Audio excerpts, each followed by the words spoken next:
Hello friends, ഇന്നത്തെ നമ്മുടെ recipe mid meal സ്നാക്കായും evening സ്നാക്കായും എല്ലാം കഴിക്കാൻ പറ്റുന്ന ചിക്കൻ കട്ട്ലറ്റാണ്. വളരെ ഈസിയായി ചിക്കൻ കട്ട്ലറ്റ് എങ്ങനെ വീട്ടിൽ തയ്യാറാക്കാമെന്ന് നമുക്ക് നോക്കാം. കട്ട്ലറ്റ് തയ്യാറാക്കാൻ ആവശ്യമായ ചിക്കൻ ഞാൻ ആദ്യമേ തന്നെ ഇവിടെ മാരിനേറ്റ് ചെയ്ത് വെച്ചിട്ടുണ്ട്. 250 ഗ്രാം ചിക്കനാണ് എടുത്തിട്ടുള്ളത്. ഉപ്പ്, മഞ്ഞൾപ്പൊടി, മുളക് പൊടി എല്ലാം 1/2 ടീസ്പൂൺ അളവിൽ എടുത്തിട്ടാണ് മാരിനേറ്റ് ചെയ്ത് വെച്ചിരിക്കുന്നത്. ഇനി ഇതൊരു കുക്കറിലേക്ക് ഇട്ട് കൊടുത്ത് വെള്ളമൊന്നും ചേർക്കാതെ തന്നെ ഒരു 4 വിസിൽ വരുന്നത് വരെ വേവിച്ചെടുക്കാം. ഞാനിവിടെ 3 വലിയ ഉരുളക്കിഴങ്ങാണ് എടുത്തിട്ടുള്ളത്. ഇത് നമുക്കൊരു പ്രഷർ കുക്കറിലേക്ക് മാറ്റി 1/4 ടീസ്പൂൺ ഉപ്പും 1/4 ടീസ്പൂൺ മഞ്ഞൾപ്പൊടിയും 1/4 ഗ്ലാസ് വെള്ളവും കൂടെ ചേർത്ത് ഒരു 3 വിസിൽ വരുന്നത് വരെ വേവിച്ചെടുക്കാം. ചിക്കൻ ഇവിടെ വെന്ത് വന്നിട്ടുണ്ട്. ഇനി ഇതിൽ ബോൺ എന്തെങ്കിലും ഉണ്ടെങ്കിൽ മാറ്റി ഒരു മിക്സിയുടെ ജാറിലിട്ട് നമുക്കൊന്ന് ക്രഷ് ചെയ്തെടുക്കാം. ചിക്കൻ ക്രഷ് ചെയ്തെടുത്തിട്ടുണ്ട്. നിങ്ങൾക്ക് ചിക്കൻ കട്ട്ലറ്റ് കഴിക്കുന്ന സമയത്ത് ചിക്കൻ പീസസ് ആയിട്ട് കിട്ടണമെന്നുണ്ടെങ്കിൽ ചെറുതായിട്ട് കട്ട് ചെയ്തെടുക്കാം. അല്ലെങ്കിൽ ക്രഷ് ചെയ്യുമ്പോൾ ഒന്ന് ചെറുതായിട്ട് ക്രഷ് ചെയ്തെടുത്താൽ മതി. ഞാനിവിടെ നന്നായിട്ട് തന്നെ ഗ്രൈൻഡ് ചെയ്തെടുത്തിട്ടുണ്ട്.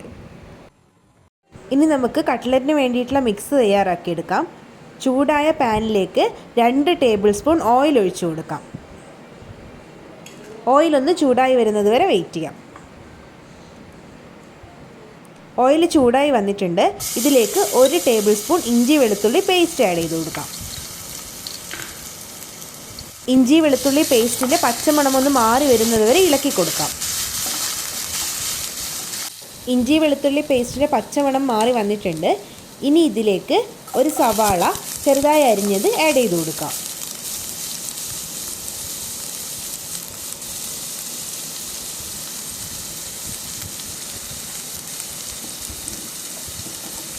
സവാള ഒന്ന് വാടി വരുന്നത് വരെ ഇളക്കി കൊടുക്കാം.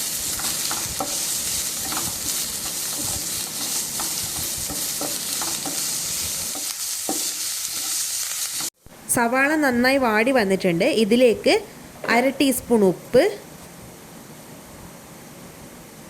1 ടീസ്പൂൺ കുരുമുളക് പൊടി, 1/2 ടീസ്പൂൺ മഞ്ഞൾപ്പൊടി,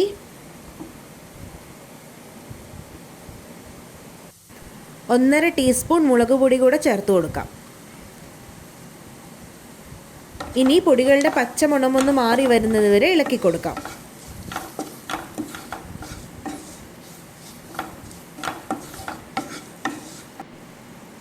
ഇനി ഇതിലേക്ക് നമ്മൾ വേവിച്ച് വെച്ചിരിക്കുന്ന ഉരുളക്കിഴങ്ങ് ചേർത്ത് കൊടുക്കാം.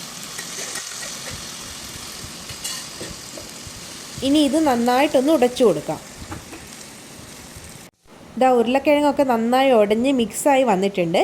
ഇനി നമുക്കിതിലേക്ക് നമ്മൾ ഗ്രൈൻഡ് ചെയ്ത് വെച്ചിരിക്കുന്ന ചിക്കൻ ആഡ് ചെയ്ത് കൊടുക്കാം. എല്ലാം കൂടെ നന്നായിട്ടൊന്ന് മിക്സ് ചെയ്തെടുക്കാം.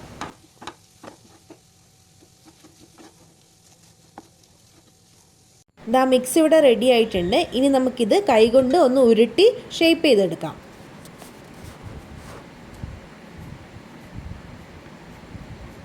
നിങ്ങൾക്ക് ഇഷ്ടമുള്ള ഷേപ്പ് ചെയ്തെടുക്കാം. ഞാനിവിടെ റൗണ്ട് ഷേപ്പിൽ തന്നെയാണ് ആക്കിയെടുക്കുന്നത്. ഷേപ്പ് ചെയ്തതിന് ശേഷം ഇതൊന്ന് എഗ് വൈറ്റിൽ ഡിപ്പ് ചെയ്തെടുക്കാം. അതിനുശേഷം ബ്രെഡ് ക്രംസിലേക്ക് ഇട്ട് ബ്രെഡ് ക്രംസിലും കൂടെ ഒന്ന് ഡിപ്പ് ചെയ്തെടുക്കാം. ഇനി എല്ലാ ബോൾസും നമുക്കിതുപോലെ ഒന്ന് റെഡിയാക്കി എടുക്കാം. കട്ട്ലറ്റ് തയ്യാറാക്കാൻ വേണ്ടിയിട്ടുള്ള ഓയിൽ ചൂടായി വന്നിട്ടുണ്ട്. ഇതിലേക്ക് ഇനി നമുക്ക് ഷേപ്പ് ചെയ്ത് വെച്ചിരിക്കുന്ന കട്ട്ലറ്റ് ആഡ് ചെയ്ത് കൊടുക്കാം.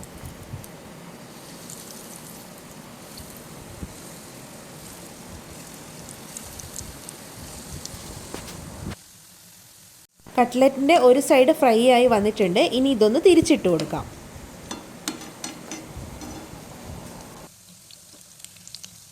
കട്ട്ലറ്റ് എല്ലാം തിരിച്ചിട്ടു. ഇനി അടുത്ത ഭാഗം കൂടെ ഒന്ന് ഫ്രൈ ആയി വരുന്നത് വരെ വെയിറ്റ് ചെയ്യാം. കട്ട്ലറ്റിൻ്റെ 2 സൈഡും ഇവിടെ ഫ്രൈ ആയി വന്നിട്ടുണ്ട്. ഇനി നമുക്ക് ഇത് ഓയിലിൽ നിന്നും മാറ്റാം.